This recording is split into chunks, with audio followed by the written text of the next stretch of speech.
identity in Christ. Wow. Pag sinabi nating identity, meron tayong identification, pagkakakilanlan sa Panginoon. At nakaka-bless, 'di ba Ate Nikki? Kasi yung magpapatotoo ngayon ay kabataan. Yeah. Kabataan na nagmula pa sa Baguio! sige. Mamaya bago natin siyang pakilalahanan. Ang brief, brief information sa kanya. Talagang on fire na kabataan nito ng Baguio. Wow. Mm-mm. Grabe, sobrang lamig ng Baguio, pero itong kabataan na to ay nag-aapoy! Yun. Grabe. Nag-aapoy siya sa Panginoon. Amen! Pero bago natin, malaman bakit ba siya nag-aapoy sa Panginoon, kikilalanin muna natin siya this afternoon. Handa na ba kayo mga kabangers? Pero, bago dyan, may kumo-comment dito. Sabi niya, let's go! Asan na yun? Let's go, John Ignatius Pecsoy! Sabi ni Francesca Ford Nazao. Ito yung ganda naman ng apelido mo. Mala Ford. Hello. Yan, pumapasok na yung mga kabataan sa Baguio. Sabi niya, ikaw ay nagliliyab. Amen! Yan. Sino pa ba? Hello naman, sabi dito ni Tita Maria Priscilla Eugenio from Montalban. Mainit ngayon while resting. Ayan na, handa na daw sila Tita Ursula Cruz. Handang-handa na. At kami din po ay handang-handa nang kilalanin ang ating guest for this afternoon. I-welcome na natin siya, Ate Nikki. Yes, let's welcome Brother John Ignatius Pecsoy ng Baguio City. Hello, brother. Welcome. Good to see you all. I'm so happy na you guys invited me. So it's an honor, it's a privilege. And I'm just so excited for this afternoon. Wow, maraming salamat, brother. Sige, meron ka bang nais na batiin sa araw na ito? Friends, relatives. Special shout out sa mga youth ng All Saints Global Church and other people that I know or I might not know, but you know me. Thank you very much for tuning in, and I hope we have a great time because it's gonna be, I believe it's gonna be a great time. So it's like, woo! Mukhang hindi ko alam kung nosebleed ba tayo ngayon, Ate Nikki. Pero, yeah, we will have a great time kasi dito talagang hahalungkatin natin, kikilala natin, at maitataas ang pangalan ng Diyos sa ating kalagitnaan. Sige, Brother John, pwede ka bang magpakilala sa amin? Sino yung parents mo? How's your childhood days? all right, got you. So again, ako si John Ignatius Pecsoy. My dad is Pastor Jerry Pecsoy and my mom is Beverly Pecsoy. Ngayon, nag-stay po kami dito sa Baguio and our church is All Saints Global Church. My dad has been pastoring from a very young age and I grew up in the church. So I was already a pastor's kid from the very beginning. So most of my childhood, I really spent at home, at the church, and at school. So yun yung parang three main places I would spend my childhood on. And yeah, I was born on 2002. Ano ba? Wow. Elementary and let's get into that later. Pero yeah, that's mostly where I spent my childhood. Wow, do you have any siblings po? Yeah, I have siblings, 2 girls. I am the firstborn and I have 2 siblings. Our second child is Finea Blessing and our last child is Precious Grace. Wow, ang ganda naman ng mga name nila, no? Grabe, nakakatawa. Finea Blessing and Precious. Yeah. Maganda din naman yung name niya, John. John. Oh, John. Kaya sabi ko nga, I was joking around na they probably didn't think about it. Pero my grandpa's name is John. So, oo. And Do you have sabi ng any... tatay ko, yung inspiration daw ng John is John the Beloved. So, the disciple whom Jesus loved. Wow. Parang mukhang, puno ng pag-ibig si Brother John, the Beloved. So, si Kuya John pala ay isang Gen Z, 2002. 2002. Yeah. Mga Gen Z dyan, pasok! Ay, Meron ako nalalaman sa Gen Z. Sabi nila, Ikaw muna, eh. Hindi ko alam, pero yun yung mga nag-on trend ngayon sa Facebook na mga Gen Z. Sabi Kadadaan, ko, puro lahat ng bata nila, Sabi ko, okay, Anong next sa A? B, gano'n.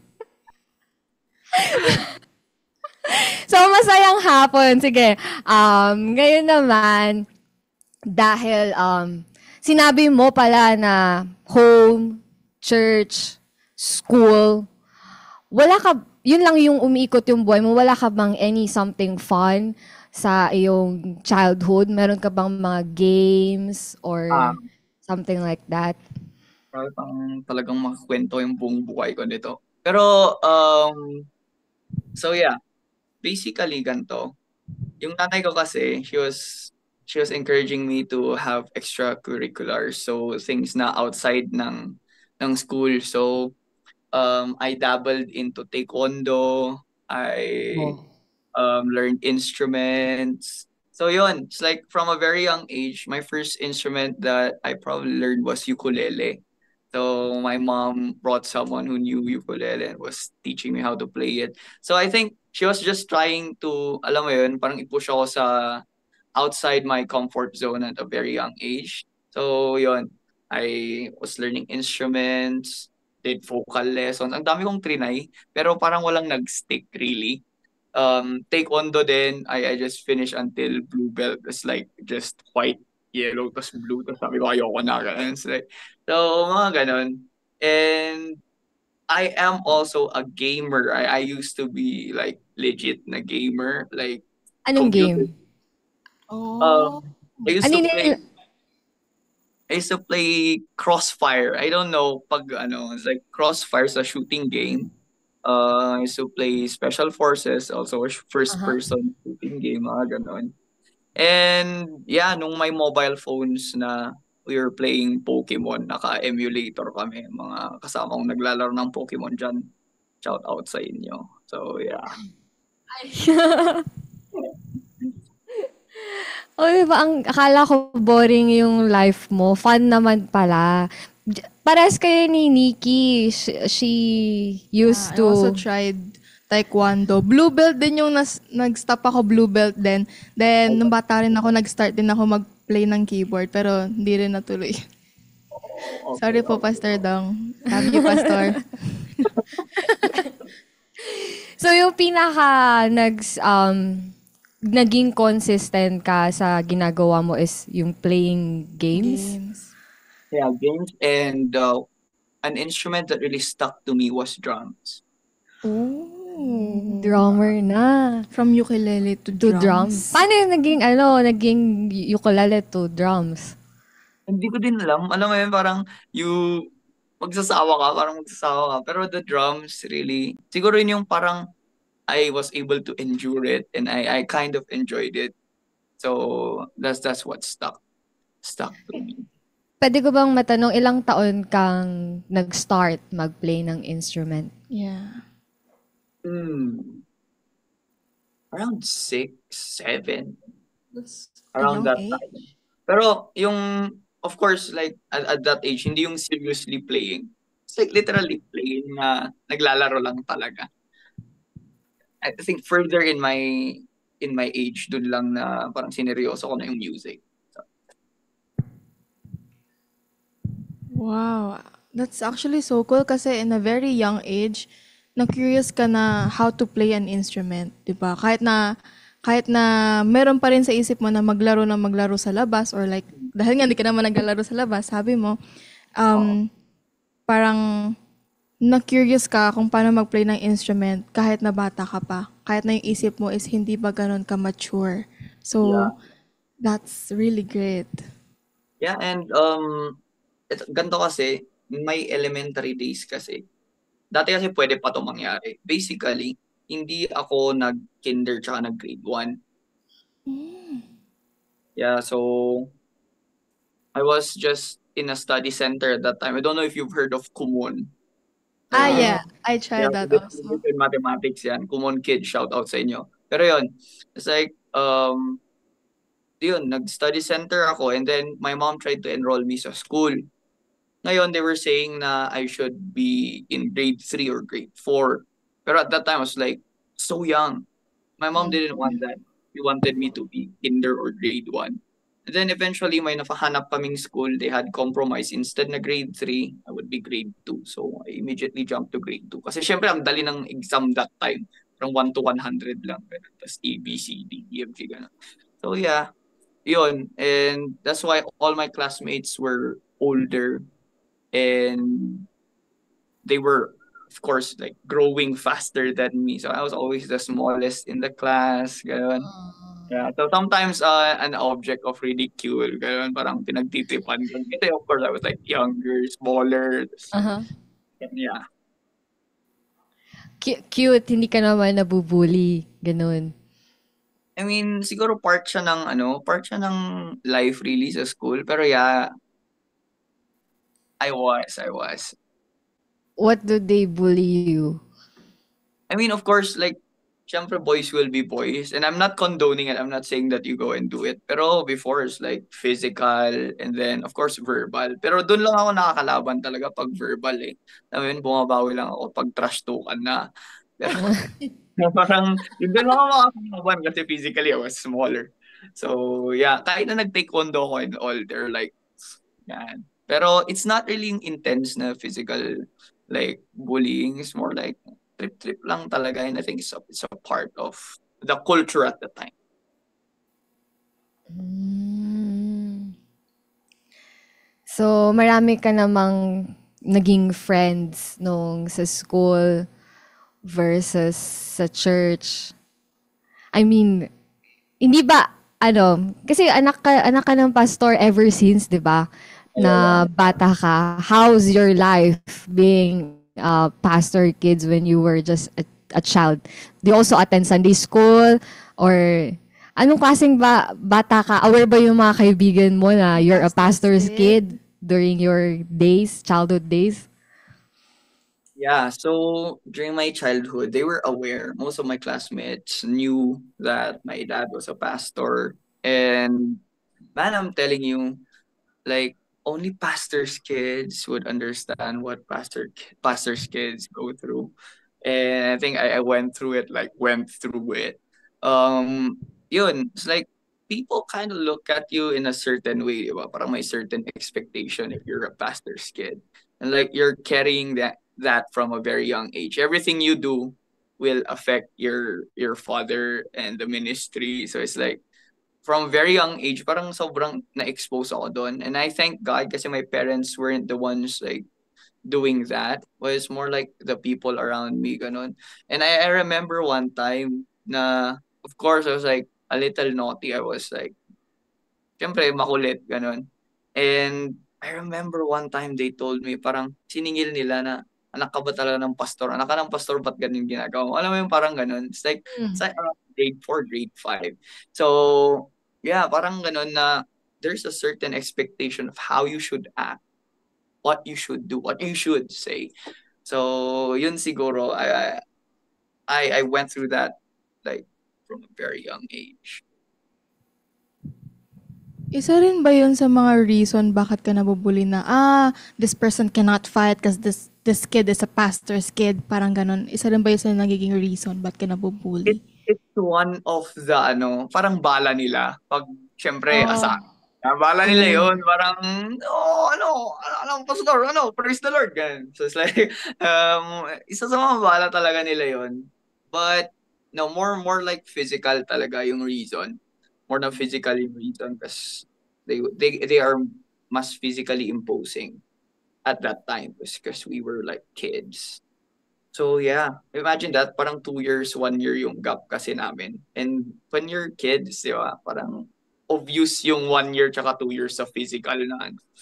So yeah, it's like that.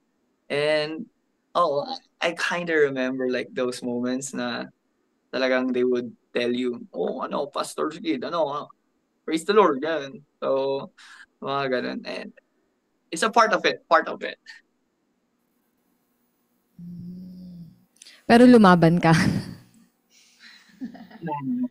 I'm scared. I'm gonna be honest with you. I wish I could say, no, hindi, pumalag ako, ganun, ganun. Oo. So, it's more like, I was, as a young kid, I wasn't really violent, I guess. I didn't have that tendency in me. Pero I liked fighting back in a different way. So, sabi ko nga, if I cannot fight you physically, I will like, sa trash talkan talaga ako bumabawi. Like, dun talaga, dun. Pero yun, it's more like, pag physical, yeah, I didn't really dabble in that. Although, of course, there are some scuffles here and there. Pero yung really to fight, like, ganun, not really. So, after school, bahay ka na. Tapos, paano ba yun? Sabi mo, bahay, school, church. So, pag nasa bahay ka na, meron ka pa ba din time makipaglaro sa mga, children outside? So, yung situation kasi, like at that time, basically we are managing a school. And doon din ako nag-aral. So, Okay. like the school is my home, like just above. Oh. So, yun din siguro yung isang rason na they really like picking on me because they knew that I couldn't fight back. Kasi yun nga, syempre, it's like, oh, principal si papa mo, ganyan. And then, or like everything I do is like under scrutiny, ganun. And you don't want to do something that would affect like how your mom and your dad works. So, yun yung isa. And thank God I had friends, like really good friends. Kahit pa paano naman na-try kong maglaro ng putik, ganun. Yung mga bato-bato, diba? Okay. So magtunog ng kung ano-ano. Yung mga ganun na typical na life. And here's sa vicinity kasi ng kung saan kami. May mga places na if you walk a little bit, may balon, ganyan, may well. So when I was younger, we used to catch yung mga little na fish. We call it Wow. bunok. Yeah, so yun, we would catch them and we would sell. Bunok is a small fish. Yeah, bunog. Like really small. And they do Bunok. not grow. Alam mo yung ginagamit sa fish spa? Yung sa ano? Sa paa. Spa? Ay, okay. Saan mo yun nahuhuli? May ano, parang dati siyang reservoir ng, what do you call it? It's like water reservoir for water sana, like to supply yung barangay. Pero hindi na nila nagamit. So, may stock na water doon. And then, that's where they are. So, we would go there. And then, yung sayote, pag nabubulok, may worms. So, we would get that. And then, we would put it on safety pin. And then, Cool naman ang child. we would fish. Pero one time, I remember, we were able to get a net. So we were Wow. like, oh, it's disgusting. It's dirty. I don't think it's like clean. Yeah. What do you do pag na-catch mo na yung fish? Anong ginagawa niyo ng mga friends mo? Ang mga friends, yung mga kaklase ko din, benta nila sa mga mas bata. It's like, oh, Ang galing na. mo to, 50 pesos. Mga ganyan. Oo. Hindi ko alam pag na, ano niyo yung, alam niyo yung maliliit na chichira, yung mga sa 125, 150 dati. Ah. 250 cents, mga cracklings, patata, mga ganun. Oo, yun. Yun, yung mga, tapos pinaghahatian namin, tapos kakain kami ng ganun, 8 ball, yan. Yeah, that's what we do. Nakakamiss yung gano'n. Naabutan mo ba yun yung nagpipiso? Bakit 50 cents sa'yo? Sa amin piso yun eh. Parang sobrang Parang ano, 120, baba. 125, like. Oo, tapos meron yung may chichirya, tapos may, yung pinakagusto ko yung school bukol na may toy sa inside. Ano? Gen Z Yeah, talaga. yeah. Hindi ko naabutan yan. Yung mga Huy, Jen. di ko alam kung alam niyo yung lumpia na ganun. Ay, Parang yung Yun. orange Yun yung naabutan ko. Oo. yung Yeah. ipit mo pagkatapos, di ba? Sobrang orange. Grabe. Sobrang laki pa nun. Pag may ganun ka, binuksan mo sa classroom mo, isa lang yung nakain mo yun. Oo. Nasa iba na. Struggle ko nung bata ko, like, ayaw mong maglabas ng snacks kasi lang sila, hihingi silang ganyan. Lalo pag siomay. Pag siomay yung wala na. 5 lang yun, isa lang makakain mo, di ba? Wala. Kaya dapat di ka na babalik ng classroom, doon ka na kumain sa labas. Or isubo mo na lahat. Doon mo matutuwa mag-discard yung uubaan mo siya. Ganyan. Nakakamiss, no, yung childhood. Piso lang noon, ngayon ang mahal na ng bilihin. Yeah. True. Ang saya naman pala nung childhood niya. So, sa school, ano yun, principal si papa mo. Di ba dapat, dahil anak ka ng principal, ikaw yung mas, parang, anak ako ng principal, susumbong ko kayo, yung mga ganyan. Ano, Don't you like that? I wasn't raised like that. My mom was like opposite. So, How did they raise you? instead na ganun, di ba? Usually kasi meron yung parang sense of entitlement. Oh, ako yung anak ng ganto ganyan. Pero my mom wasn't like that. So, let's say for example sa classroom, may naggulo ganyan. Isasama niya ako kahit wala talaga akong ginawa. Isasama niya ako para hindi nila sabihin na, uy, favorite talaga si ganyan.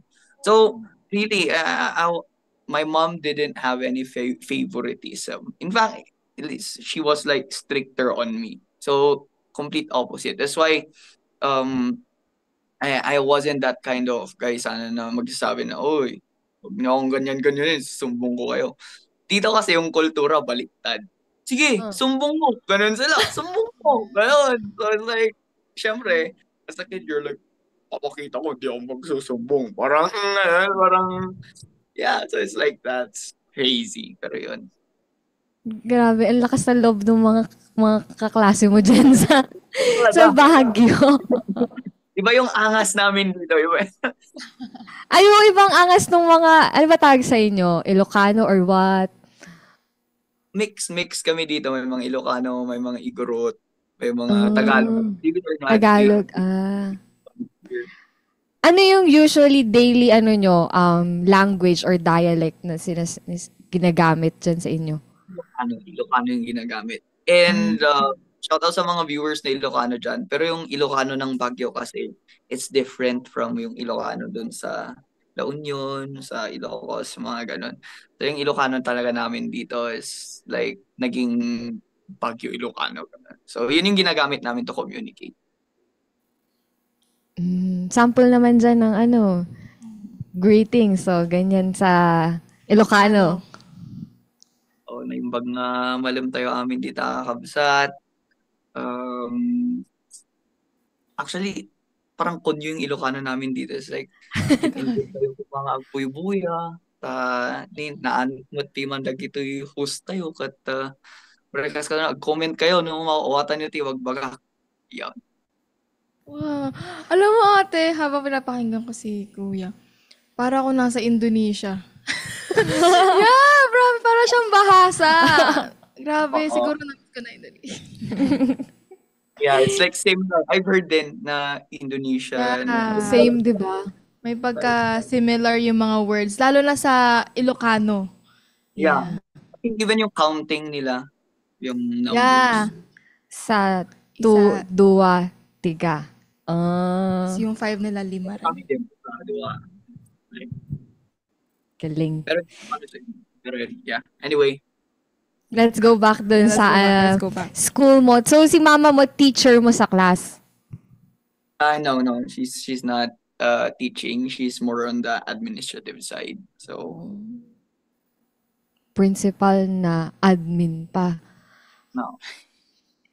Tapos si Kuya, sobrang humble pa rin niya. Grabe. Wala ka namang Kung sa physical, hindi ka ba more on academically, palaban din? Achiever ka ba? Ganun. Sak lang. I was really playful I'm still playful until now, pero like when I was younger, alam mo yun, I find it hard na magtutok sa pag-aaral, like to really focus. Because I wanted to play. I really like playing around, like gusto ko yung lumalabas ako ng ganun. One thing na I hated the most was writing notes. Yung mga teacher, di ba? Susulat sila sa board. Gusto ko kopyahin mo. Ang pangit ng sulat ko until now. Sorry, mama. I know that you wanted me to practice. Pero yun nga, like, I hated it. So I would just scribble. Like, magdo-drawing ako. Susumbong nila kay mama. Siyempre, sasampulan ako ni mama. Ganun. So, mga ganun yung...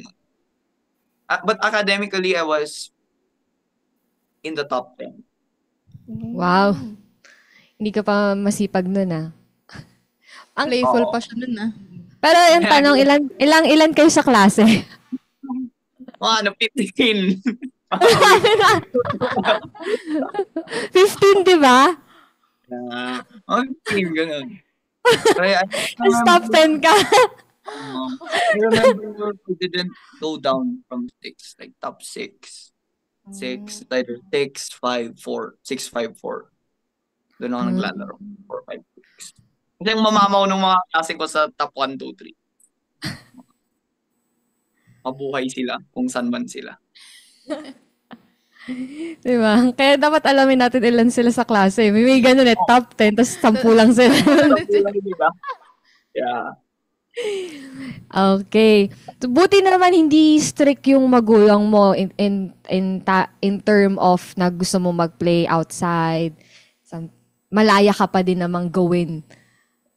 Siguro, medyo, like, they would say na, wag ka masyadong lumayo. My mom would say na, wag ka masyadong lumayo, ganyan. Pero siguro sa young kids, it's more like, yeah. I remember many times, iniiwan nila ako dito. Kasi, lalabas akong ganyan, and then I would go back mga 6 p.m. na. Nakauwi na sila. So, ganun. Tapos ako, wala akong pamasahe, ganyan. So, di ko alam anong gagawin ko. Yun pala, mag-iwan yung nanay ko ng pamasahe sa store. So, at a very young age, I was traveling alone. Like, nagko-commute na ako alone. Dahil nga naiiwan ako. Ganun. Hi, wait lang. Sabi kay Bishop Joey Lapitan, sabi niya, ang anak ko proud na nasa top 3. Pero 3 lang sila sa klase. 3 lang din sila. Galing. Yung mga nakaka-relate ng ganyan. Nakaka-relate ka ba ng gano'n, Nikki? Marami kami sa classroom, ate. So, kasama rin ako sa top 10, pero marami naman kami. So, medyo hindi tayo magkapareha dyan sa situation na ganyan. Ikaw ba, Ate Ria? Madami din kami. Umabot kami ng 50. Ganun sa class. Grabe naman. Hindi naman ganun kami kadami, guys. And then, public school kasi ako. Oh. Nag-aral. So, may mga ganun. Pero nasa top din naman ako. Out of 50. Pang 11 ako. So, ayun. Pero hindi tayong guest. Si Kuya John yung guest. So, anything to share about your, younger days? How's your Sunday school life? Okay, Sunday school life, of course, like typical na pastor's kid, no? Ikaw yung takbuhan pag memory verse, ganun. And then you kind of wanna perform well, di ba? Parang nakakahiya. Hindi ko alam yung memory verse. Pero sometimes, honestly, I would find it boring. Kasi it's like, I know the stories already. Alam mo yun? Parang, Moses na naman, ganun. Kabisado. Diba? Creation, diba? Memorize mo yung creation, si Moses, tapos Jesus walked on water, tapos kukulay kayong ganun. Ganun. So, meron yung time na parang na-bore ako, yung hindi na ako naging blessing sa Sunday school kasi parang dinidisturb yung mga kasama ko, ganyan. Kinukulit ko sila, ganun. And I think some people saw that. What they did was that they put me in an older bunch, like they divided us into groups. Yeah. And then dun simula actually, I started serving sa kids ministry then in that way. So binigyan nila ako ng responsibility, like ako yung magdadala sa kanila sa isang space dun sa church dati. And then sometimes I would pray, and then eventually I would be the one telling the stories. Ilan taon ka nun? I think so it's like 10, ganun. Yeah, 10, 10, 9, 10, somewhere there. I was already there. Like, mas involved na ako sa kids ministry. Like, ako na yung prayer, ganyan. Kami yung pinapatakbong bumili ng snacks. Oo, yung mga ganun. Feel ko yung na-enjoy mo yon yung ikaw yung pinatatakbo bumili ng snacks. I enjoyed it so much. Yung, alam mo yung parang, you kind of feel involved. Alam mo Ha. yun? I'm doing big boy stuff na. Parang ganun yung idea. Siguro there was something in me that wanted to grow up faster. It's like, kasi syempre, it's like, I'm with older people, parang 2 Yeah. years na mas matanda sila. So, there's something in me that really wanted to grow up faster. So, if they made me do stuff like that, made me feel good na, oh, yes, I'm doing big boy stuff. I'm going to the counter and paying, ganyan. Parang, akala mo big boy stuff, pero it's like, You love responsibilities ng ganong age pa lang, grabe. to some extent, parang I really like it. Like, if you give me something to do, I like doing it. Wow. So, talagang nakakatuwa yung mga ganun. Kaya nga, yung mga, meron kasi yun sa Sunday school na makikita mo yung mga pag 10 to 12, nahihiya na sila. They wanted just at the back. Samantalang yung mga kids, they love to play. Pero yung mga ate, kuya, doon na kasi yung nagdadalaga na, nagbibinata na yung mga bata. And gusto na nila ng ibang level ng, part sa kids. Yeah. And sabi naman ni Bishop Joey, ang anak ko ayaw tawagin sa Sunday school kasi ang alam ng teacher niya na maraming memory verse kasi anak ng pastor. Pero sa totoo lang, konti lang ang memory verse niya.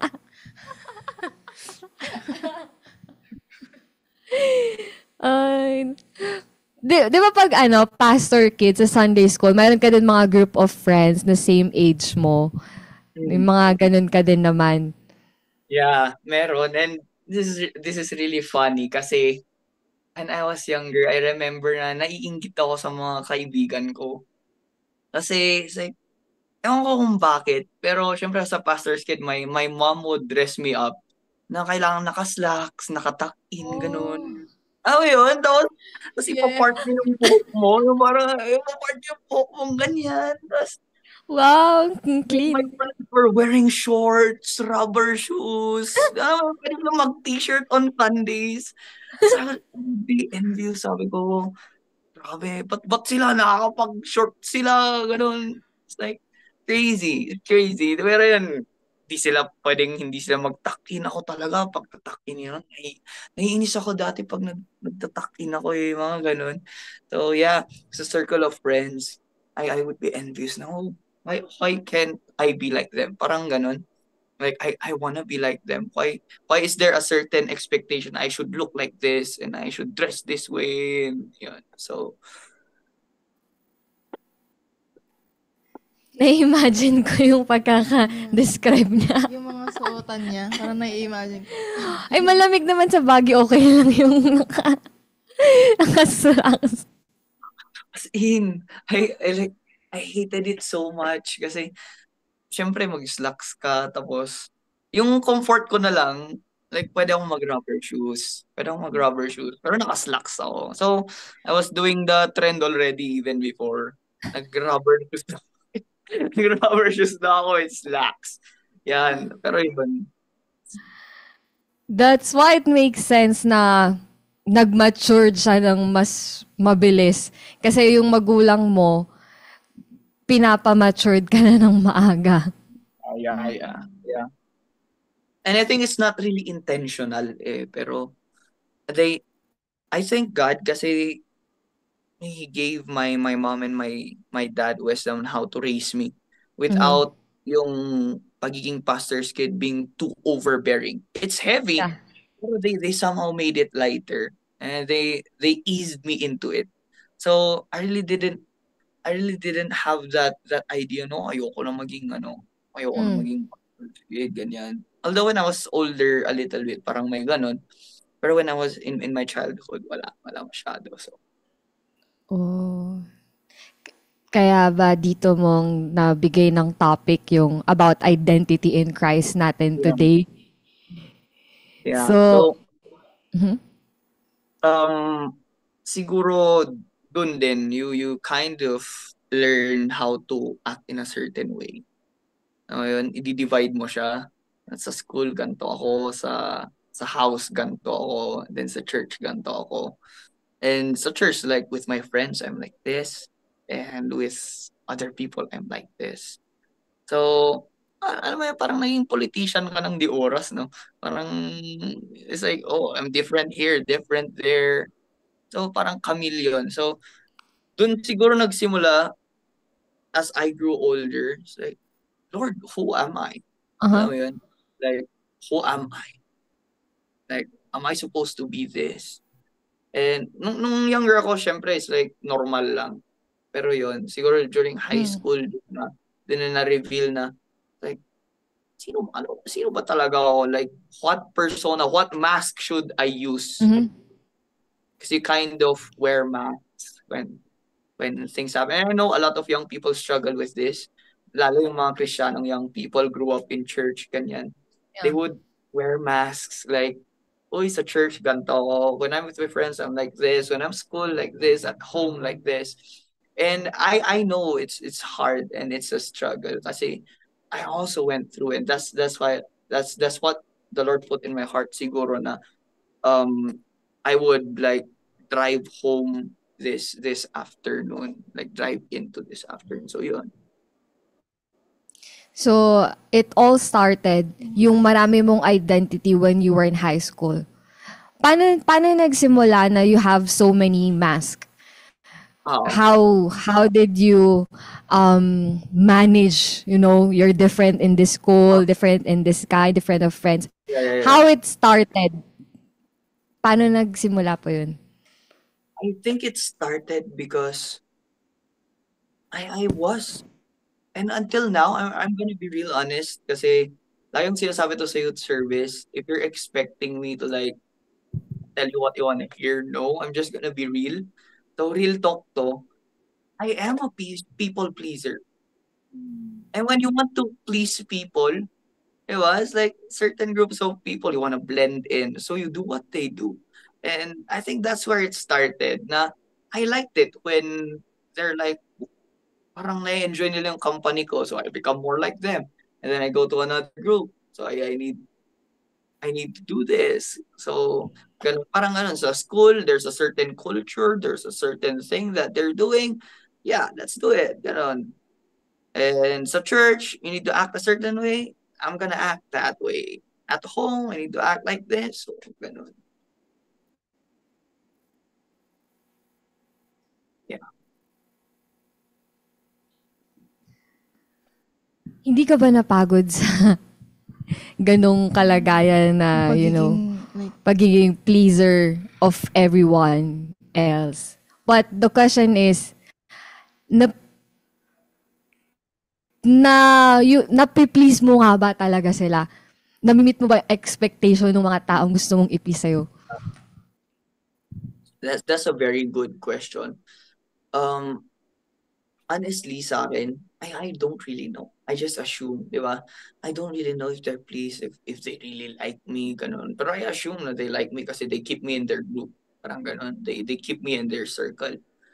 And it's tiresome, really. It's tiresome. And it's like, masaseparate ka dun sa, minsan may divide na, di mo na alam, like, sino ba talaga ako, ganun. And at this time, I was like, of course, mas involved na sa ministry and I was really growing in faith. And I thank God kasi it's really in these moments and this time na He would reveal na, oh, you see this? Actually, in retrospect, it's like, the Lord would allow na you would look back, tapos parang, "Oh God, I was like this, and I used to be like this." And I thank God because He was really gracious with me. And He brought the right people to just speak to me and help me like navigate kung ano man yung nararamdaman ko kung saan man ako as a pastor's kid. Kasi I don't know what would have happened if those people didn't come into my life. So shout out sa mga Sunday school teacher ko dyan who was giving me extra responsibility. Shout out to my high school ministry leader, si Ate Kim, who was really there. And yung mga ates and kuyas sa church who were just treating me like a companion and treating me as if I was the same age, even though I was like super, super young.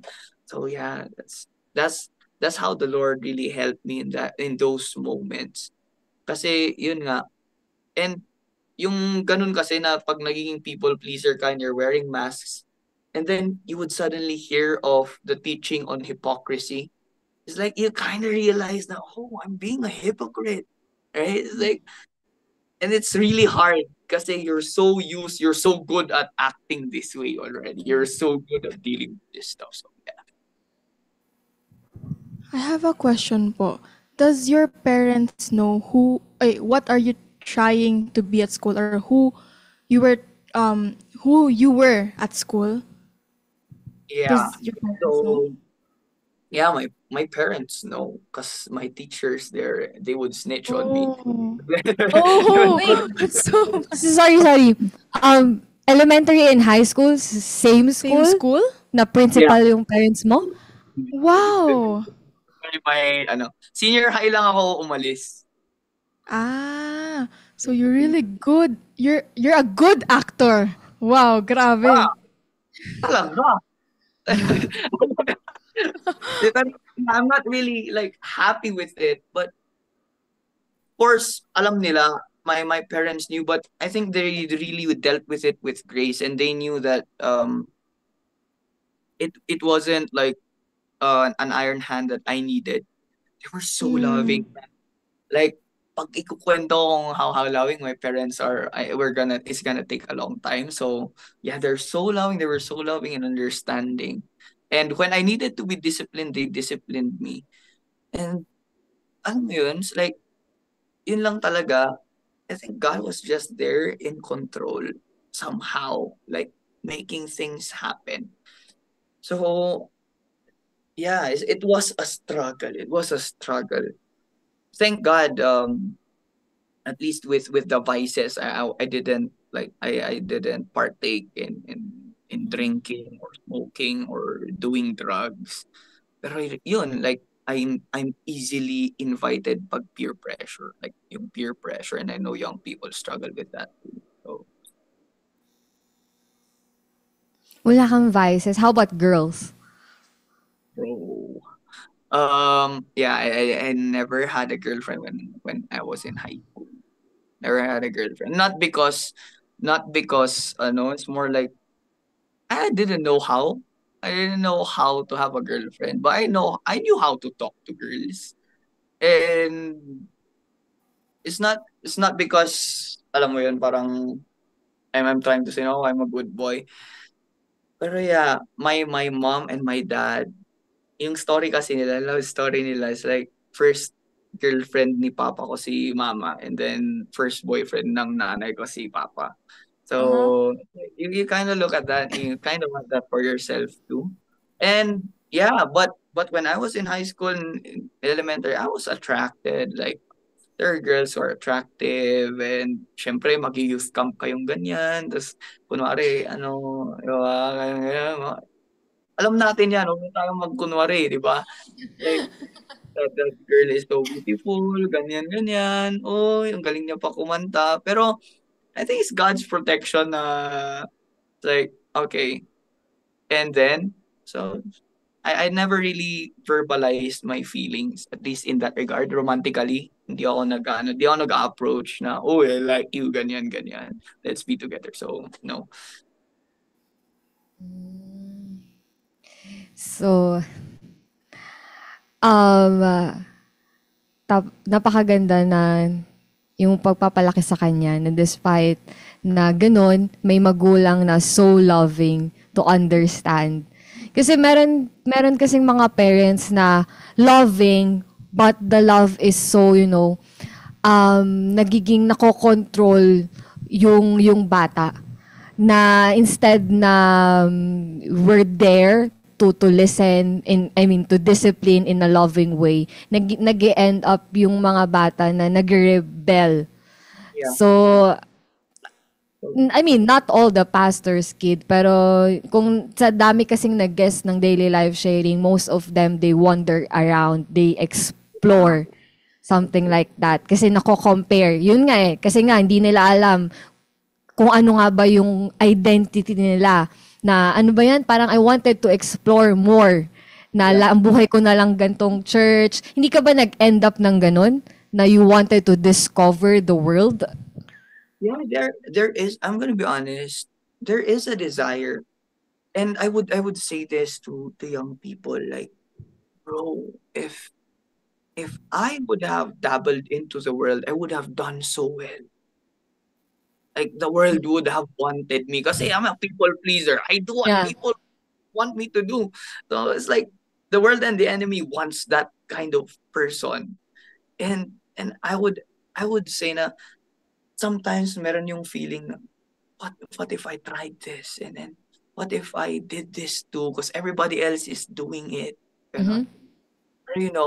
Or, thank God for people who have been praying for me and my parents who have been praying for me. There's always this voice saying na, no, you're set apart. You're different. Like, you're not called to be like the others. You're not called to and alam mo yun, you always felt out of place kasi yun nga, you didn't know who you are, you tried to please everyone. So I always felt out of place, really. So yung mga ganun na struggle, I really understand. And I'm friends with pastors' kids and I know their story na, alam mo yun, there's this certain kind of resentment with, magagalit ka talaga parang ayaw mo na.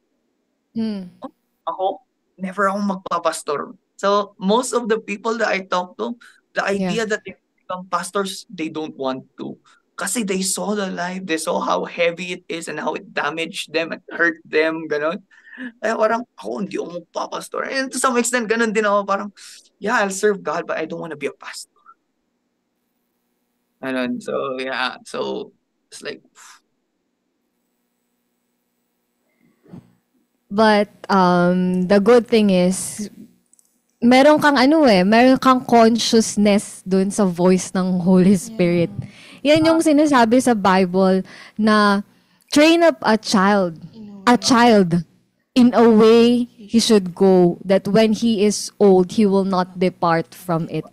Yan yung kahalagahan ng Sunday school, na dumaan tayo sa mga kids, reading the Bible, kahit nagsasawa tayo ng day one, in the beginning, the God, the creation. Bata pa lang may training na. Yeah. Lahat, I think, Nikki, bunga ka ng Sunday school. Yeah, Sunday school din. And ako din, bunga ko ng Sunday school. Kaya napaka-grateful kami dun sa mga teacher. Hindi naman ako. We all wanted to explore. But in every time na mag-explore tayo, laging may boses talaga may boses ng Diyos. Wala ka nako-convict ng Holy Spirit. Even na gumawa ka ng kasalanan, pero nandun yung conviction na, mali yung ginawa ko.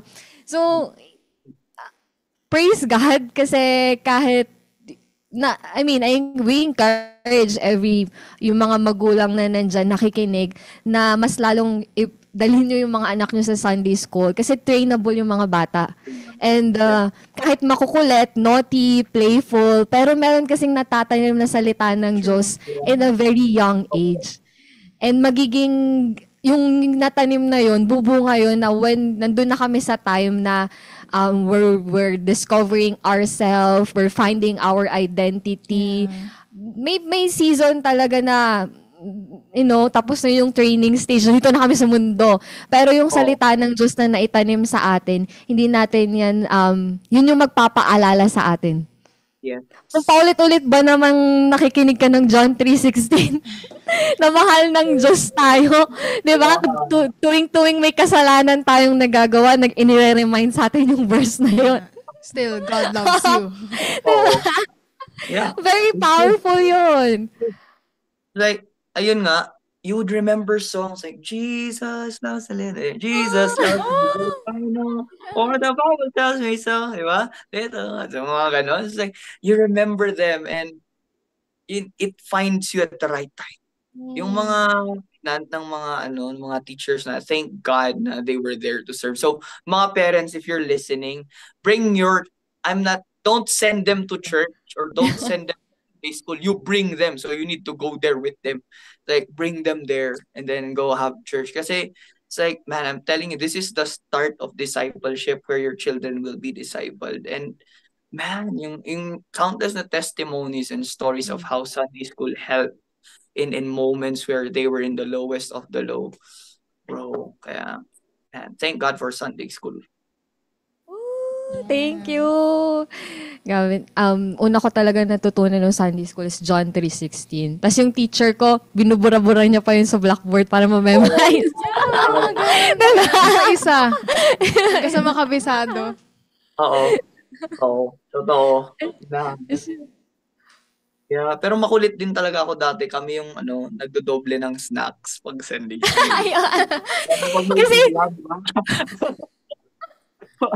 pila ka ulit eh. Tapos sabihin ng teacher, oy, akala mo muna to ah. akala ko nagdodoble ka kasi ikaw yung inuutusan, tapos kakain ka na, tapos kami. Also after, alam namin tinatago yung snacks.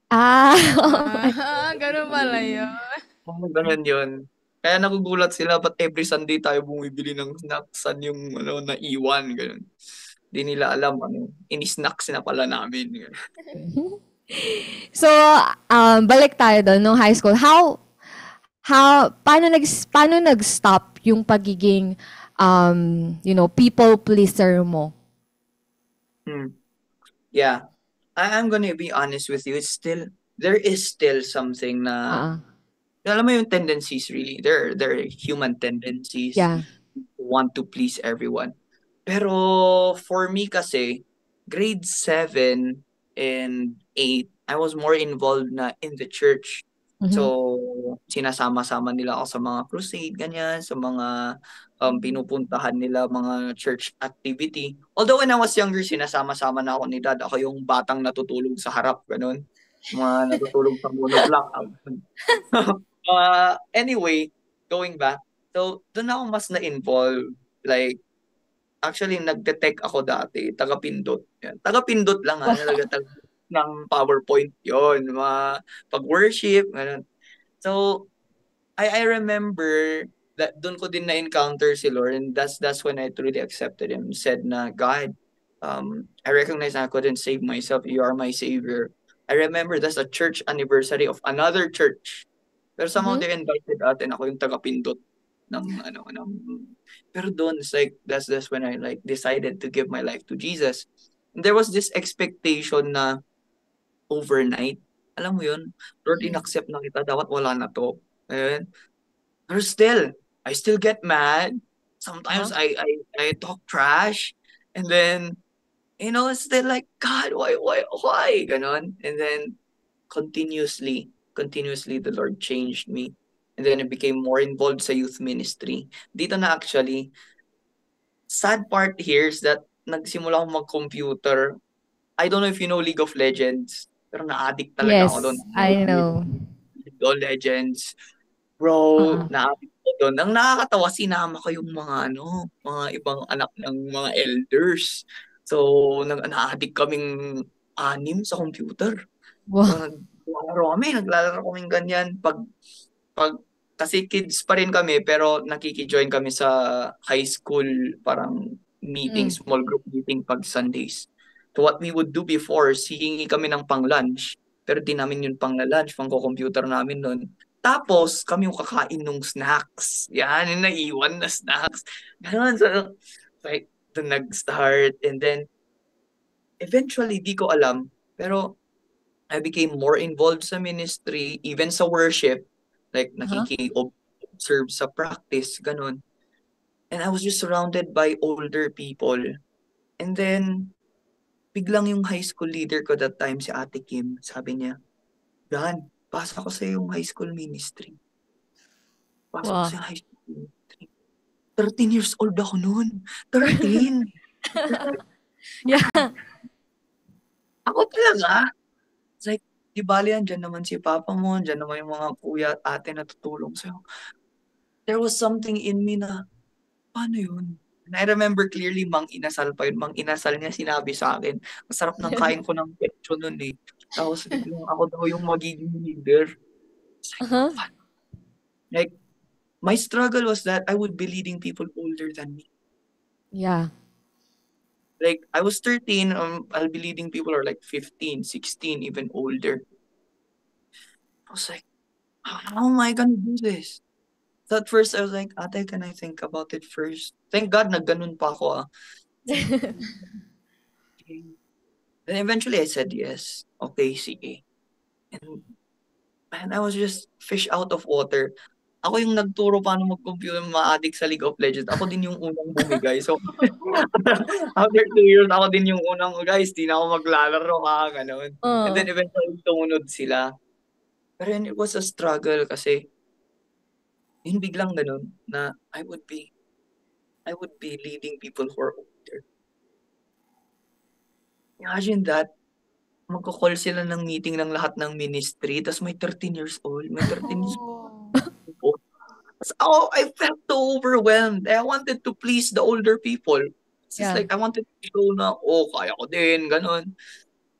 No, I don't know, man. The Lord was just there. The Lord was patient. And thank God may kuya akong kasama. And yung mga kasama ko, syempre at this time, puberty na. So, like, na lalabas hormones and all, mga kasama mo, na-in-love daw sila, ganyan.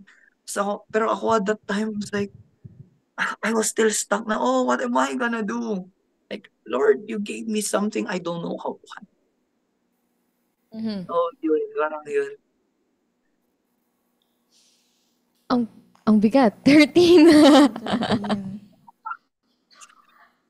But, ikaw pa rin yung nag-stand as high school, leader at the very young age of 30. How did you handle them? It was a struggle. Kasi, alam mo yun, papasa ka ng verse, ganyan. Tapos, basically, kasi syempre, I was young, I didn't know what to do. And this is, I would read the Bible and be like, okay, sin bad, God good, you go God. Parang ganyan, parang ganyan lagi. Sin bad, ganyan. God, you need, parang sobrang caveman, messed up. Pero people were coming, People were coming, like high school students who were gathering, ganyan. Yeah, it's like, man, I didn't know how. Sabi ko nga, siguro, the Lord just loves His people so much na He didn't really care what I had. Like, kaya ko ba, ganun. Yun nga eh. So it was never really about me in the first place. It was about God. And He was using those messages that were like half-cooked. Yeah. Bless other people. So, yun siguro. Kahit ba naman ako, may 13 years old na nagpipreach sa harap ko, hindi ba ako mabibless? Pero yung point ko, kasi I would overthink na, God, would they listen to me? And yun na, even heavier, kasi I know myself and I know my weaknesses. Yeah. Even heavier na, God, me really, I'm gonna speak. I'm not perfect. I'm far from perfect. So yun, it was a first-hand lesson on grace. Like God was really gracious, and siguro yun, I really went through it in that way. God, I don't know what to do. So, ewan ko din how I survived. Pero the Lord is good. Thank God sa mga kuyas and ates na was guiding me and helping me.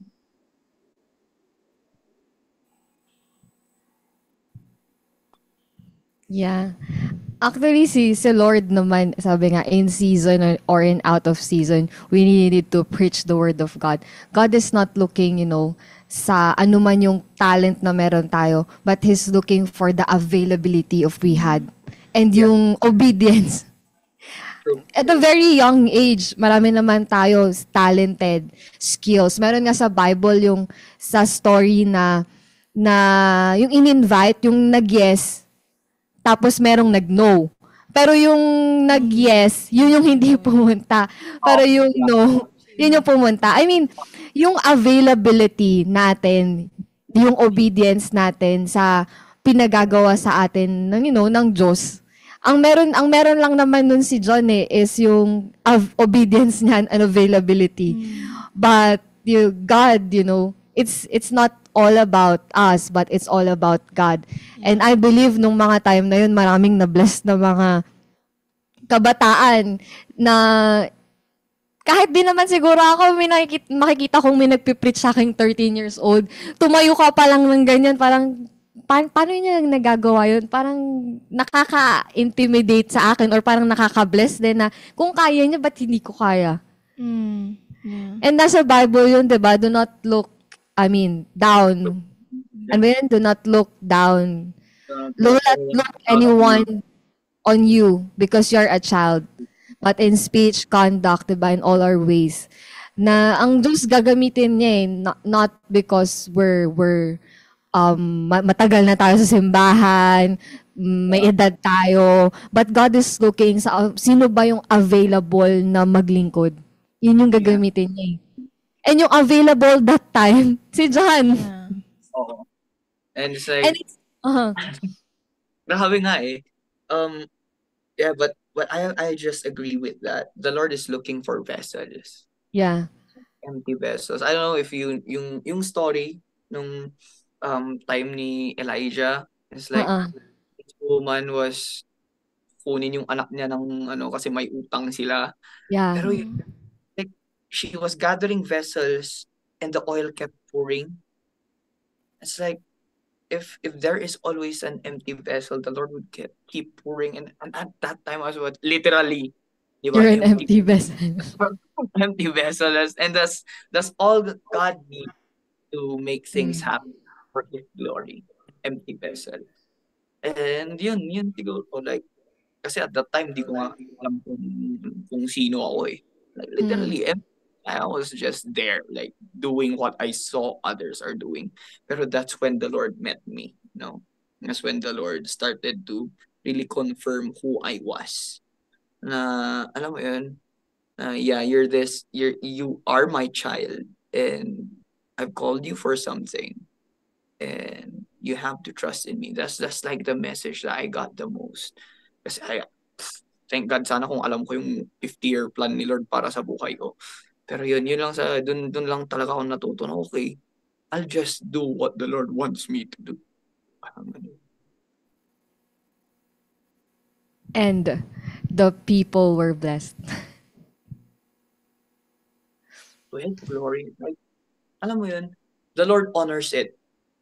And then, yun nga, ang daming young people kasi, you would ask them to pray, you would ask them to do this, they would say they're young, ganon. And I totally understand that. But you see, the Lord would honor the people who would step out in faith. The Lord would honor the people who would step out in faith. And when you step out in faith, the Lord does not look at like the stature, the Lord does not look at your age, but He looks at the heart. So, yun siguro. Praise God. Ano masasabi mo, Ate Nikki? Me personally, ate, dahil ako rin tinawag ng Panginoon at a very young age. Para naging reminder to sa akin, not to stop, but to continue. And praise God sa buhay mo, kuya. And sa mga kuya and ate na nanonood ngayon, who served God in a very young age, grabe pong ginagawa ng Panginoon sa inyo. And I praise God to that. Glory to God. Yeah. At after nun, the high school, di ba? Doon ka pa din sa same school, doon ka nagbe-minister. Yeah, I was ministering sa church and even dito sa school kasi may chapel services kami. So imagine, mga kasama kong nagtatarastukan, mamaya makikinig sa akin. Ganun. So it's like, yun din yung struggle na, are they gonna listen to me because they know my life and they know my weaknesses? Yeah. thank God, God would still move, God would still speak, and He would touch the hearts of people. So yun, doon ako nagme-minister. And I started becoming more involved sa worship team then. Around grade 10, I was already like, they gave me the opportunity, the privilege to play the drums. So I was playing the drums sa first service.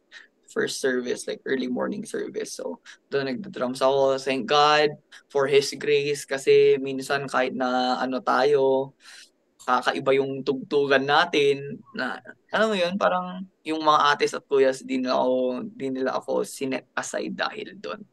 Although yeah, I've had my moments na parang I wanna quit already, ganun. Pero the Lord really dealt with me according to His mercy. And then senior high, that's when I took on really a more like in general youth role, ganun. High school role, like literal na more na hands-on.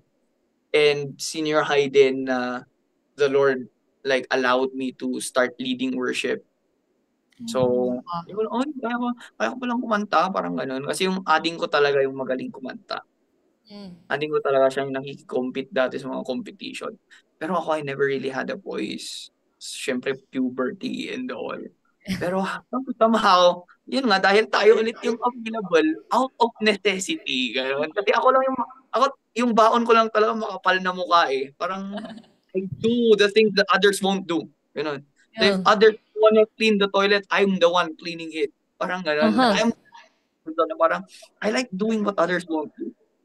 Like, ayaw mong gawin. Di ako. Ganun. So, that's what happened. And I started to be more involved sa ministry again, like another level. And then sa worship, I started to be more involved, started singing for the Lord. So, yeah. Kahit na alam mo yun, key of G lang yung alam mo. Pero sa it work, di ba? So, yeah. Grabe, nalagpasan mo lahat. You have a servant heart. And siguro yung pinagdaanan niya nung nakaraan, yung people pleaser, it helps him to have confidence sa pagiging leader. Sa nung dumating na nung high school and senior high school ka na, now nagdugtong-dugtong yung mga story mo. And after what did you took sa college. yung STEM yung ano ba? Yung strand for senior high. General academic strand. I was planning to go STEM. Pero nanay ko sabi niya, parehas din lang. Pagkuha ng STEM, papahirapan ka ng math, ganto, ganyan. Di mag-gas ka na lang. Tapos kukunin mo din lang sa college kung anong gusto mong kunin. So, bakit bubugbugin mo yung sarili kong mag-STEM? So, yan, nag-gas ako. Pero I didn't know na it would be hard. Kasi we had subjects from ABM, subjects from STEM, subjects from IC. So, it's like, gano'n. Pero yun, dun din, kasi yung dream ko dati was to become a medical doctor. Okay. So, medical doctor, sabi ko, And then? like, cardiothoracic surgeon, mga ganun-ganun pa yung mga pangarap ko dati. Sinusulat ko yun, medical doctor, surgeon. And then, eventually, nasa senior high na ako. Grabe, reveal ni Lord na wala, bitin talaga yung skills ko sa math. Never really like math. Like, pag numbers lang, kaya. Pero nung may letters na, wala na. You don't belong here, alphabet. Parang gano'n. So, it's like, yeah, senior high helped me think about what I would be doing in life. And doon ko na figure out na what I really wanted to do was serve. So, yung idea why I wanted to become a doctor was that I am able to serve people. I am able to help. So, yun yung original dream is to help people, to serve people. Yung naisip ko lang nung bata ko, maging doktor. So, that shifted, and then, yun, I talked to Dad, and then he recommended 3 courses, like, 3 programs for me. So, first, mass communication. Second, political science. And then third, philosophy. So, ang ano dito, parang I have options kasi I could teach, or I could further studies. So eventually, I was led more into philosophy. So I enjoyed yung philosophy classes ko nung senior high, yung introduction to the philosophy of the human person. Yung teacher ko doon, like, shout out Sir Mateo kung nasan ka man. Pero yun, like, that's one of the things that pushed me. Even si dad pinush niya ako na philosophy is nice because it would help you build a foundation not only for philosophy na thinking about the world, pero at the same time, build a foundation for theology. So, yun, pumasok ako, college ako, I took a Bachelor of Arts in Philosophy. Same school po or ibang school na?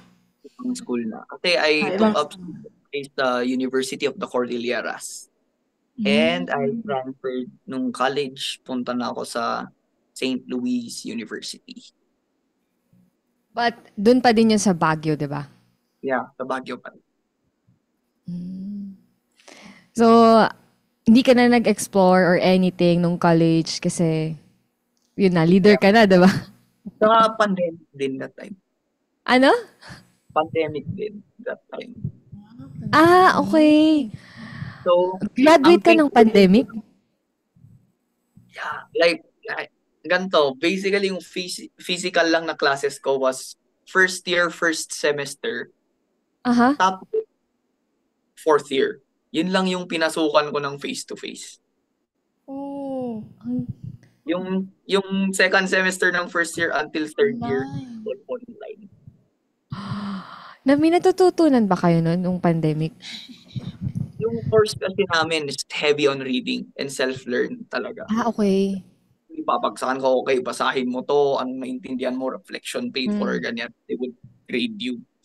So, ganun yung major ko. That's why I think depende din sa estudyante kasi of course mas nakaka-enjoy yung group learning, may magle-lecture, ganyan.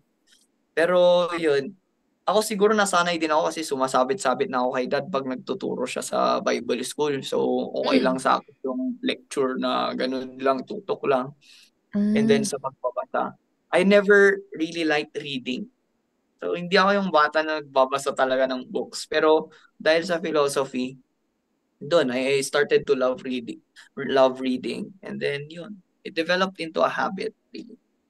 So, yeah, that's what I did. So, first year, first sem, yun lang yung parang face-to-face classes ko. So, I never really had the opportunity to, like, go out and try things. Except nung fourth year. And now, graduate ka na ng college. Yeah. I graduated last year from the university. Yeah, the Lord is good. Congrats! Yeah, thank So, you. after you nung graduation mo, what's next? Yeah, so at first, I really wanted to take a break. Sabi ko, Dad, I'll take a year off and I'll just serve at the church. Ang yun yung idea. Wow. Yung Okay. idea. Take a break and I really want to serve the church. And then Dad was like, yeah, let's pray for it. And then eventually sabi, mag-enroll ka na. Mag-enroll ka na. Sabi. And then at the time, parang yung heart is like still divided. And I had plans to be like, kasi my age, parang papasok pa rin siya sa PMA that time. I graduated 21. So I still had like a year left. I apply for it. Kasi nung pandemic, man, it was tough. But what really helped me was like, people who went through the military and I would listen to their podcasts, their habits and all. Yun yung nakatulong sa akin. And sabi ko, what if this is the service that the Lord is calling me into? Ganon. And thank God kahit papaano, ano naman tayo, patriot. Mahal ko pa rin ang Pilipinas kahit ang hirap niyang mahalin, ganon. Pero yeah, that parang, alam mo yun, parang sumusunod siya. Sabi ko, pag militar talaga yung para sa akin. It's like, so I was so divided. I was so lost again ng fourth year. Pero yun, thank God I was involved with Bahay Pag-asa. They called me. And we were ministering to children in conflict with the law. And dun parang mas na-cement yung decision to go into the law. Like, to enter law school. So, yeah, currently, I just finished my first year. So, just finished my first year. Of law. Yeah. Wow. Meron na tayong future lawyer. Lawyer. God willing. God willing. So ngayon, currently nag-aaral ka. Yeah. Aral Yeah, siya so, ulit. ewan ko din, pero really, the pandemic, dun siguro din na parang akala ko nag-grow na ako in faith and all. Sabi ko, oh, I'm more mature na, ganyan. Pero really, the pandemic was tougher for me. Kasi, believe it or not, yung team ko, yung core, we had plans. Like, we mapped out the whole 2020. Like, grabe, ang daming ideas and we believe na it's really from the Lord. Kasi it's like, God. And yun, boom, biglang, sabi nila 1 week suspension, biglang naging 3 years. So, alam mo yun, it's like, it was super tough serving kasi di ko nakikita yung team, di ko nakikita yung people that I'm ministering to. But the Lord really dealt with me in the family. Doon naman sa family, with myself. It's like, so, it was tougher than I expected it to be. Like wilderness times, pero yun. But you're able to survive. Yeah, yeah, by God's grace alone. Alam mo yun, it's like, there were moments na I really wanted to give up serving nung pandemic. Like, I really wanted, tama na tong youth ministry. Kasi, yun, lalabas yung tendency to be a people pleaser. When you're outside, it's like, you see people respond. Pero when online, you can't see their reaction. You Yeah. don't know they're there. Ganon. So, ang hirap mag-connect kasi everyone was struggling. Everyone, like, you can't ask this and you can't do this kasi everyone was struggling on their own. So the Lord just dealt with me like severely in pandemic. Doon ako mas nag-grow as an individual, as a child of God. That's where the Lord really dealt with me. And what was really tough that time is that our family really went through tough times nung pandemic kasi my mom, the whole family was hit with COVID. Pero yung nanay ko talaga na hospital. And it was me who was taking care of her at that time. So we spent a month in the hospital. And mind you, people were dropping like flies. They were like dying, like grabe, left and right. And not only people, but even pastors were passing away. It's like so much fear, so much, alam mo, disbelief na God, why would this happen to us as well? And I remember just being with mom, tapos nag-deteriorate yung condition niya. And then eventually, she was unconscious. She was not responding. I was just there wrestling with God, saying, God, we served you all our lives. Where are you? To him, yung parang, God, where are you? And I hated it when people would message me, no, keep the faith, blah, blah, blah. I hated it so much. And people were like, ano, tapos some people, believe it or not, they would say, kulang ka kasi ng faith, ganun. It's like, what? So there's this kind of resentment, no, na that was building up na, what? Why? Ganun. God was gracious. So we spent a month in the hospital, 2 weeks na ICU, and then my mom couldn't breathe on her own, so she was intubated. Dati ang mortality rate ng intubation, parang 90% people na ma-intubate, they pass away. Yeah. Tapos I was already preparing myself na, God, how would I break the news to my dad? How would I break the news to my sisters? And yung situation pa that time, nandito sa isang lugar yung kapatid kong dalawa, walang nagbabantay sa kanila kasi yung tatay ko, si Pastor Jerry, naka-quarantine sa isang lugar. So it's like separated by space and then kami nasa hospital.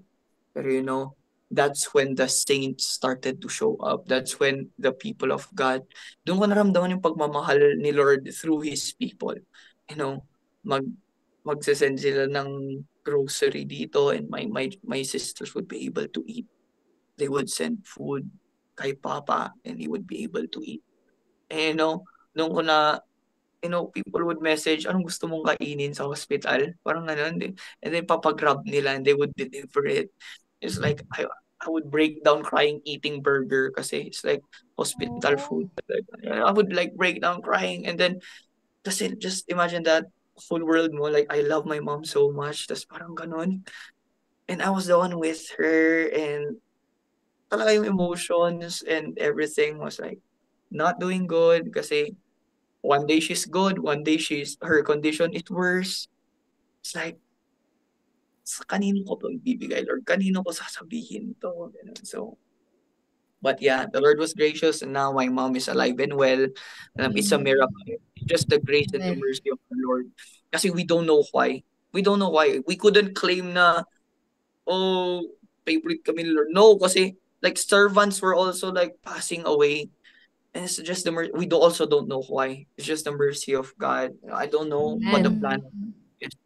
Pero yeah, He's really good. He's really, really good. So, yun, dun mas na-cement really yung faith ko naman as an individual and even in the family. Dun talaga. It's like, that's when I was like, I'm really sold out for Christ. Like, wala na. Wala na. Like, tapos na. Nothing could take me away from this. Amen. And now, Brother John, what are you currently still doing in the church?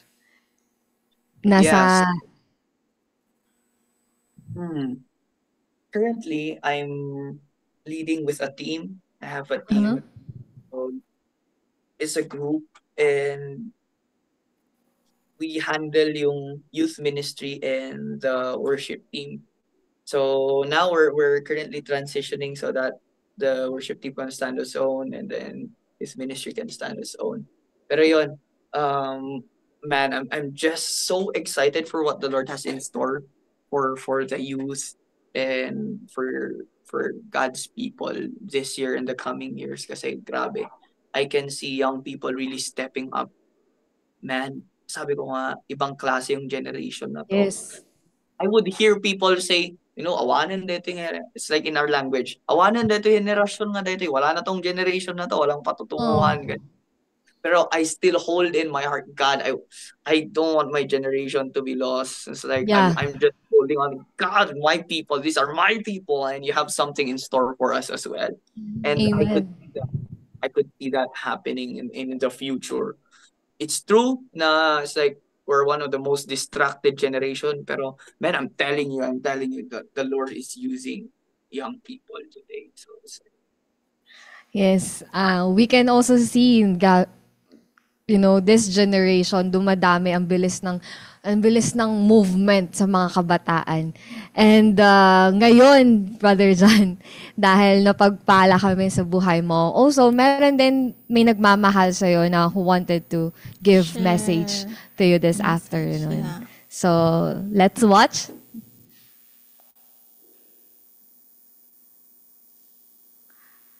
Okay na ba siya? So, I think, habang naghihintay, can you give us something, word sa lahat ng mga nanonood? so anything At least amazing. few minutes, you can share or give encourage, especially sa mga young people. Yeah, this actually when I was asked, I would be guesting here. I was praying, God, what do you want me to say to the young people or to say to the people listening? Ano ba yung parang message mo? And I remember this clearly, in a time na I really felt lost and I didn't know what to do. We visited Hong Kong and man, we met this pastor, Pastor Oran, and we were talking. And there's one thing that stuck to me that he said. He said, John, if you're gonna do something, do it right. If you're gonna do something, do it right. Okay, why do I wanna like drive this home? This generation is one of the most talented and skillful generation. Like, etong generation na ang mga bata multifaceted. They can do anything. They can do social media. They can go and work, have a job, and they can have another thing happening. It's like skills. Ang skillful ng mga kabataan ngayon. Ang daming capabilities. And then we see the rise of more singers and more in the art, ganon. So nakikita mo very talented. But at the same time, I think as a generation, this is my message to my generation. It's like, if we're gonna do something, let's do it right. Why? Because the heart matters more than the hands. And the heart could go before your hands. What I mean by that is that let's deal with our character and let's surrender it to the Lord and let Him form us into the person that we should be so that we can steward our gifts. Alam mo yun? Para ma-handle natin yung mga binigay ni Lord na gifts sa atin, we'd be able to, do His will according to His way. Kasi if we don't allow the Lord to be more involved in our lives and we lean on our gifting sa skills natin, it's gonna fall short. Pero if we're gonna do something, we're gonna do it right, we're gonna do it with the Lord, man, I'm telling you how the Lord would move in our generation. And the enemy hates that. Kasi ang easy mag-serve and to look good serving. Diba? Ang easy maging counterfeit. But I'm telling you, pag naging legit tayo as a generation, like young Christians, if we become solid in our foundations, and then we just recognize God in our lives and we allow Him to change us even though we are young, and we allow Him to be more involved and we allow Him to set us apart, the enemy can't do anything about it. Kasi not only are we going to be skillful and talented and gifted, we will also have the character and the integrity to back it up. And if we have the character and integrity, the enemy doesn't have anything to like use in destroying whatever the Lord has put in our hearts. So man, I'm telling this generation and whoever needs this, the heart matters. So yeah, if we're gonna do something, let's do it right. And I wanna also give this verse just short. Hebrews 10, verse 24 to 25. Let us consider how to stir up one another to love and good works, not neglecting to meet together, as is the habit of some, but encouraging one another, all the more as you see the day drawing near. So that's Hebrews 10, verse 24 to 25. Man, I'm telling you, let's not give up meeting one another and just encouraging one another to spur each other in love to do good works. Kasi that's why we are saved. We're saved to do these. We're not saved because of our good works. So it's like, as young people, that's what we should be doing. And that's why I'm really glad. And it's like young people, and then we don't even know each other. But you see that we're binded by God, we're binded in Jesus. It's like, you see, this is the body of Christ. And so as young people, let's not fail in encouraging one another. Kasi sinong makakaintindi ng mga struggle natin kung hindi yung mga young people din. So we know how to talk to the young people. So let's encourage one another. Then eventually the next generation, we're gonna pass on that attitude. We're gonna pass on that thinking. And yeah, the Lord is good. So yeah, that's all that I have to say. Mamaya pag meron pa, pero I think wala na. Yun lang siguro. Amen. Amen. Salamat. I love it. The heart really matters. Do it right.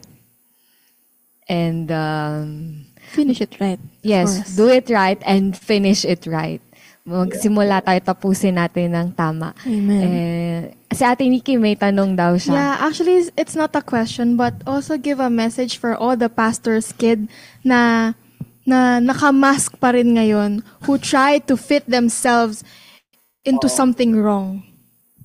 So Yeah. can you give us a message for them? All the pastors' kids, my heart really breaks for a lot of pastors' kids who are going through this, who are hurt and who are heartbroken. And the sad thing is, many of you are probably hurt by your own people. And I just want to encourage you by saying that they're not the ones in control of your life. and the Lord has set something for you, and His hand is upon you. And my prayer is that you would just be open to let God into your heart. Never mind what others say. Never mind what others may think. But you see, when you allow God to just move in your life, you'll see His grace and His love. You know, He understands the hurts, and he bore those hurts, and he bore the cross for us. So in a sense, like, he suffered as how a man suffers. And so, man, to all the pastors kids out there, whether you're struggling, whether you're suffering, whether you're carrying a burden by yourself, man, don't be afraid to give it to the Lord. The Lord understands. Don't feel embarrassed. Wag mong isipin na nakakahiya naman, anak ako ng pastor tapos hindi ko alam paano i-handle to. No, you need help and you need God. And I encourage you to find other pastors' kids as well, maybe kuyas and ates who could like help you, navigate life. Kasi mahirap maging island, mga kapatid. So, yun, thank God for this. I think we're all PKs here.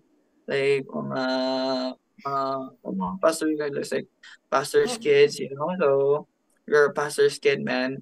Like, the Lord loves you. The Lord loves you. And if you're suffering, the Lord understands. Give it to the Lord. Yeah. Amen. We're not pastor kid, but we can understand the pastor kid. Isa ako sa mga kaibigan ng mga Yeah, pastor kid when they were same. young.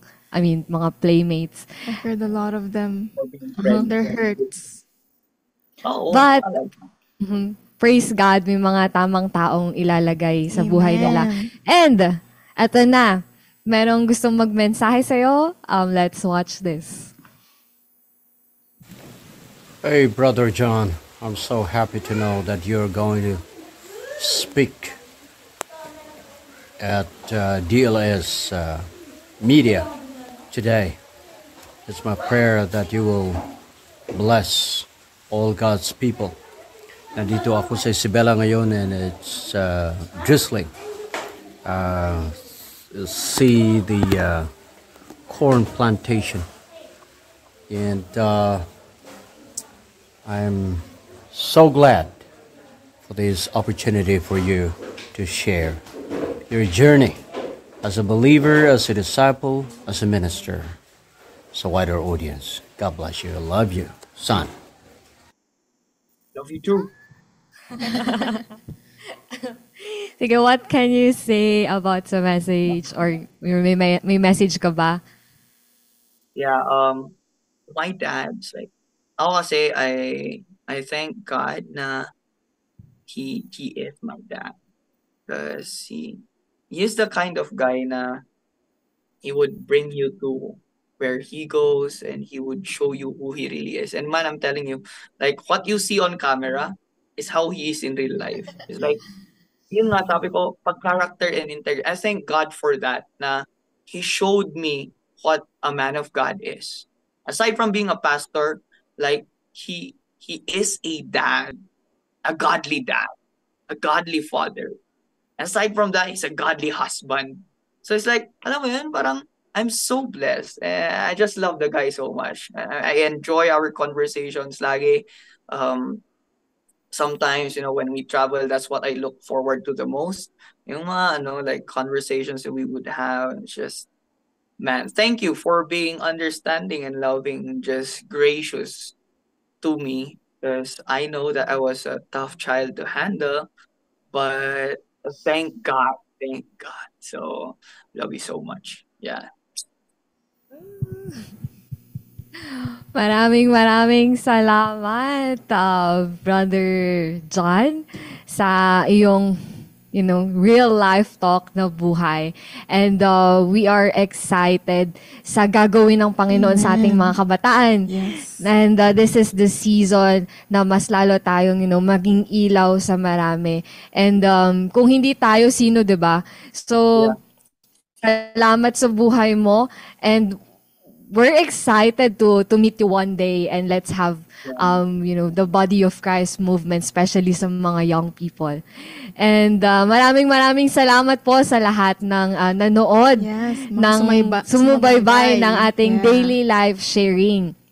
Lagi natin tatandaan, sabi nga sa Galatians 2:20 na we will find our identity in Christ. Na sabi nga, I have been crucified with Christ, and it is no longer I that live, but Christ living in me. That life which I now live in the flesh, I live in faith. And the faith which is in the Son of God who loved me and gave Himself up for me. Kaya yan po ang mensahe ng Panginoon sa atin na ang nakaraan ay tapos na. We're now living by the faith of God within us. And I hope mga kaabangers na blessed tayong lahat sa buhay ni Brother John at marami pang mga kabataan na magpapatotoo sa ating daily life sharing. Excited for that, Ate Rhea. And Ate Nikki, what can you say? Gusto ko lang po magkasalamat kay Kuya John who shared his testimony today, and for all the viewers na talagang sumubaybay sa story or sa kung anong ginawa ng Panginoon sa buhay ni Kuya John. And I will finish with this verse lang po, kung paano tinawag si Kuya John. Doon yun na-realize ko sa Isaiah 43 verse 1. But now thus says the Lord, He who created you, O Jacob, He who formed you, O Israel, fear not, for I have redeemed you. I have called you by name. You are mine. Amen. Yun lang po yung masashare ko ngayon. Maraming salamat po. Maraming salamat, Kuya John. Baka gusto mo mag-invite ng yung mga gawain dyan sa Baguio, sa All Saints Global Church.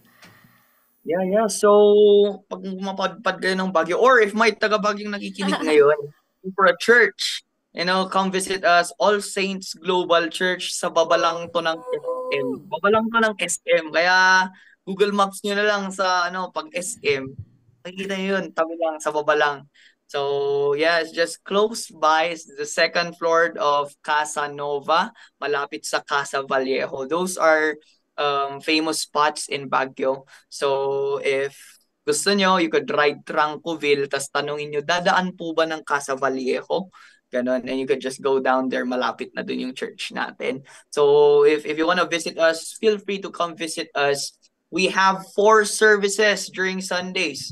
So we have 9 a.m., we have 10:30, meron kaming youth service at 1:45 p.m., at saka meron kaming 4:30 p.m. afternoon service. So if you want to join any of those, feel free to come and visit us. Also, if you want to hit me up, just hit me up, same name sa Facebook ko, John Ignatius Pecsoy, or rather, if you want to hit up, we have a page, All Saints Global Church. You hit them up if you have any questions, how to get there and all. And so for our activities, just visit our page. Pag may mga activities kami, we are posting them there. So yeah, the Lord is good, and I hope to see you and fellowship with you. Yes. See you, Kuya John! See you! Maraming salamat, mga kabangers. That's our real life. Real life talk! At syempre, magpo-plug din kami sa mga gustong, you have a heart to bless our kape at pandesal every day from Monday to Friday. We encourage you guys. Yeah. Kung may mga sobra kayong coffee dyan, pwede lang na-deliver dito sa church. We're doing evangelism and community touch every day. At sa mga gusto naman pong magpatotoo, please message me, Maria Razo, at mag-reply ako sa inyo. Sabihin nyo na lang na, hello po, I want to testify in daily life sharing. At yun lang naman po ang ating daily life sharing. At maraming salamat po. Magandang hapon sa ating lahat. At muli, magkita-kita tayo sa mga susunod na araw. Marami pong salamat and God bless. God bless. Bye. Thank you, Kuya John.